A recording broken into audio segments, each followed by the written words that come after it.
മുംബൈയിലെ ഒരു ചെറിയ കടയിൽ സ്വന്തമായി ബീഡി തെറുത്ത് വിറ്റ് ജീവിച്ചിരുന്ന വെറും 4ാം ക്ലാസ് വരെ മാത്രം പഠിച്ച ഒരു സാധാരണക്കാരൻ ഇന്ന് ലോകം ആദരിക്കുന്ന ഏറ്റവും വലിയ അദ്വൈത ഗുരുക്കന്മാരിൽ ഒരാളായി മാറിയതെങ്ങനെയാണെന്നറിയാമോ?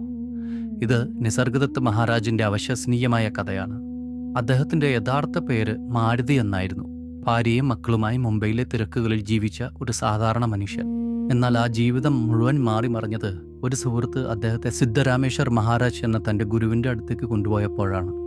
സിദ്ധരാമേശ്വർ മഹാരാജ് മാരുതിയോട് പറഞ്ഞത് ഇത്രമാത്രമായിരുന്നു: നീ എന്താണെന്ന് കരുതുന്നുവോ അതല്ല നീ. നിന്റെ യഥാർത്ഥ സ്വരൂപം അറിയണമെങ്കിൽ മറ്റു ചിന്തകളെല്ലാം ഉപേക്ഷിച്ച് ഞാൻ ഉണ്ട് എന്ന ആ ശുദ്ധമായ ബോധത്തിൽ മാത്രം ശ്രദ്ധ കൊടുക്കുക. മാരുതി ആ വാക്കുകളെ അക്ഷരം പ്രതി വിശ്വസിച്ചു.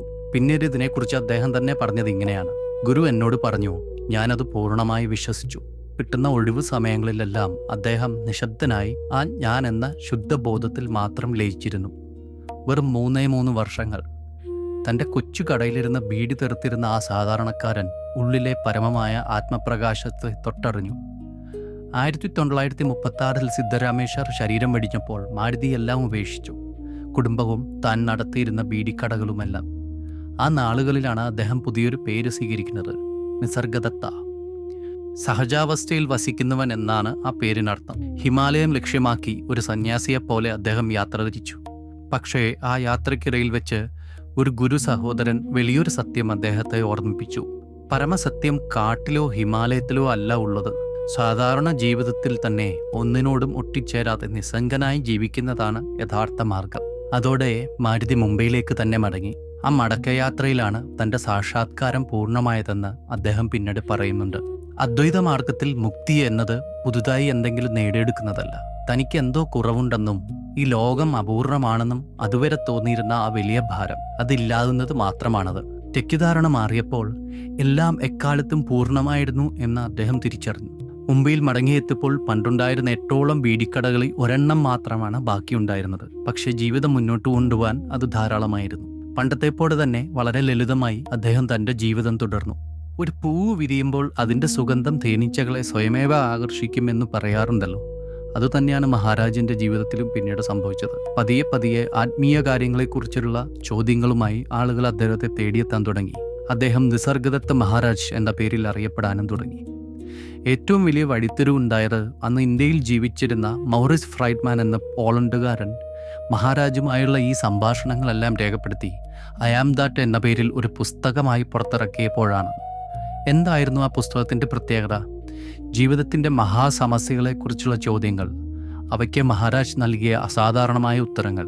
അതിൽ ആധ്യാത്മിക ശാസ്ത്ര ഗ്രന്ഥങ്ങളിൽ നിന്നോ ഉപനിഷത്തുകളിൽ നിന്നോ ഉള്ള ഉദ്ധരണികളില്ല, സംസ്കൃത പ്രയോഗങ്ങളില്ല. ആത്മരഹസ്യത്തെക്കുറിച്ച് അതുവരെ പുസ്തകങ്ങളിൽ നിന്നു മാത്രം വായിച്ചറിഞ്ഞവർ ആത്മാനുഭൂതിയുടെ ആ നേർമൊഴികൾ ആദ്യമായി കേൾക്കുകയായിരുന്നു. രമണ മഹർഷി ആത്മജ്ഞാനം പകർന്നത് അഗാധമായ മൗനത്തിലൂടെയായിരുന്നുവെങ്കിൽ മഹാരാജിൻ്റെ രീതി നേരെ മറിച്ചായിരുന്നു. അദ്ദേഹം ചോദ്യങ്ങളെയും വാദപ്രതിവാദങ്ങളെയും പ്രോത്സാഹിപ്പിച്ചു. അത്യന്തം യുക്തിഭദ്രവും കാലാതീതമായ ഋഷിദർശനങ്ങളുടെ പ്രതിഫലനവുമായിരുന്നു അദ്ദേഹത്തിൻ്റെ മറുപടികളും സംഭാഷണങ്ങളും. യാതൊരു ഔപചാരിക വിദ്യാഭ്യാസവും നേടിയിട്ടില്ലാത്ത, ആത്മീയ ഗ്രന്ഥങ്ങളൊന്നും പഠിക്കാത്ത ഒരു സാധാരണക്കാരൻ അതിഗഹനമായ ഉപനിഷത്ത് തത്വങ്ങൾ ഇത്ര ലളിതമായി, അതും ആധുനിക കാലത്തിൻ്റെ യുക്തിക്ക് യോജിച്ച രീതിയിൽ അവതരിപ്പിക്കുന്നത് കണ്ട് എല്ലാവരും അത്ഭുതപ്പെട്ടു. ആത്മസാക്ഷാത്കാരം നേടിയവനെക്കുറിച്ച് ശ്രീരാമകൃഷ്ണ പരമഹംസർ പറഞ്ഞിട്ടുള്ളത് ഇവിടെ ഓർക്കാവുന്നതാണ്: സാക്ഷാത്കാരം നേടിയവന് ജഗദംബ നൽകുന്ന ജ്ഞാനം ഒരിക്കലും പറ്റാത്തതാണ്. വലിയ വലിയ പണ്ഡിതന്മാർക്ക് പോലും ആ അറിവിന് മുന്നിൽ പിടിച്ചു നിൽക്കാൻ കഴിയില്ല.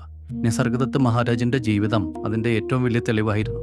ഐ ആം ദാറ്റ് ചുരുങ്ങിയ കാലം കൊണ്ട് തന്നെ ലോകപ്രശസ്തമായി. ലോകത്തിൻ്റെ നാനാകോണുകളിൽ നിന്നുമുള്ള ആത്മീയ അന്വേഷകരും സത്യാന്വേഷികളുമായ ആളുകൾ മുംബൈയിലെ ആ ഇടുങ്ങിയ കൊച്ചുമുറിയിലേക്ക് ഒഴുകിയെത്തി.